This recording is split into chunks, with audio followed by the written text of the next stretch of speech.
What's going on, everyone? So today we're going to be changing the brakes and the discs on the 2013 Kia Optima. So first thing we want to do is jack up the car. Alright, so once we have the car jacked up, we're going to want a 21mm socket to take off all 5 lug nuts and just put the tire on the side. So then here we can take a look at the rotors and the brake pads. Now they're still decent condition, but the only reason I'm changing them on this car is because the disc is actually warped. So every time you brake, the car will shake, and this can happen due to a couple issues. Either the brake pads are the brake discs are actually really hot and you go through some water, so that causes one issue. So once you take off the wheel, then you're going to see there's 2 screws over here, Phillips head. We're just going to take those off. Alright, so it's a bit really tight, so what we're going to do, we're going to grab some WD-40 and we're going to spray it on, let it set for a minute, and then we're going to go ahead and try and take them off. Alright, so once those 2 screws are removed, just go ahead, turn your wheel a bit so you can have more room to play around in the back, so we can remove this caliper over here. Now if we look in the back, so we're going to want to remove these 2 here, the top and bottom. Alright, so what you're going to want is a 14mm socket. So once you put it in there, just go ahead and screw towards the bottom. And I already loosened them, so you have that one and one here. And then we'll just unscrew them by hand. And make sure to keep the screws organized so you know which screw is for what. So that's one. Just put it on the bottom here. Alright, so now that's done, we're going to want to remove this this caliper here. If it's a bit stiff like this one here, it's possible because you have the piston here that's pressed up against the brake pads. So what we're going to do, we're going to go get a flathead screwdriver and just pry it up. Alright, so easy way to do it is to just place it here and push towards the back, and you'll see it starts to come off. All right.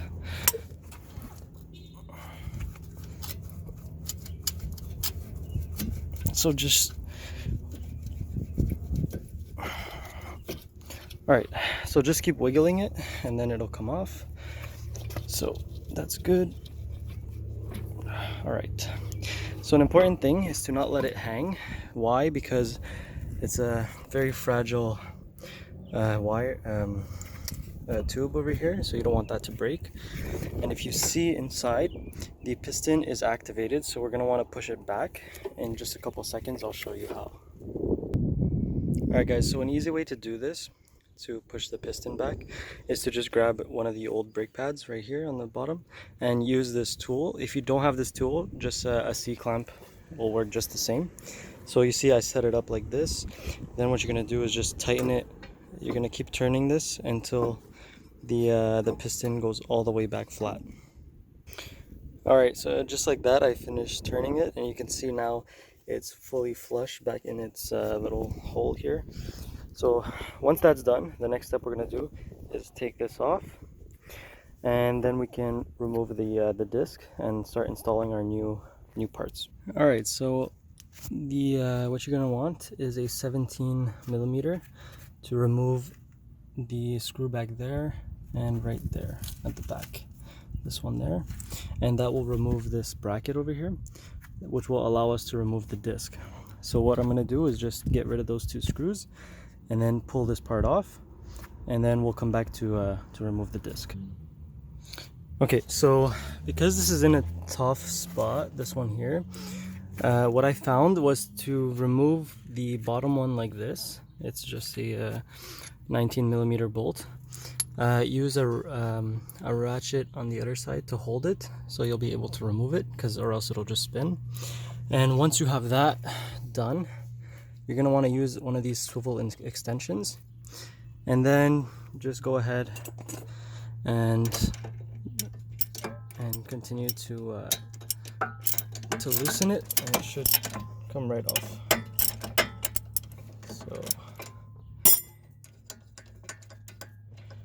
So because it's in a tight spot, I found the swivel ratchet would be really helpful, and it did help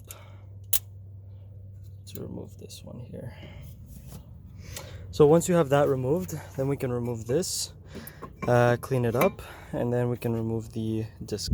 Alright, so once you install your brake disc, just make sure to reinstall those screws right away, so that way it'll stay nice and flush and you won't forget about it later. And next thing we're going to do is install the brake pads. Well, we're going to install this back and then install the brake pads on that bracket, and then just do the same thing in reverse, and this side was all done. Alright, so once we have those two reinstalled for the mounting bracket for the brakes, we're going to go ahead and reinstall this 19mm bolt right here because we took it off. And then after that, we're going to put the brakes on and then add the caliper, and this side is almost. Alright, so once you installed your bracket here, you're going to just put your new brake pads. And now the next step, we're going to grab this caliper and just reposition it how it was back onto here. Alright, make sure everything is nice and snug. Okay, just double check everything, and then what we're going to do is go ahead and put the two screws back in, tighten everything up, put the wheel back on, and that's about it. We'll do the same thing on the other side. Alright, so once you finish everything up, putting the wheel back on, just put it in the ignition, turn it to the second position, and make sure you fill the brake. So just keep pressing it until it's super hard like this. And once that's good, you're good to go. So if you like this video, please make sure to like, comment, and subscribe, and we'll see you in the next one. Thanks.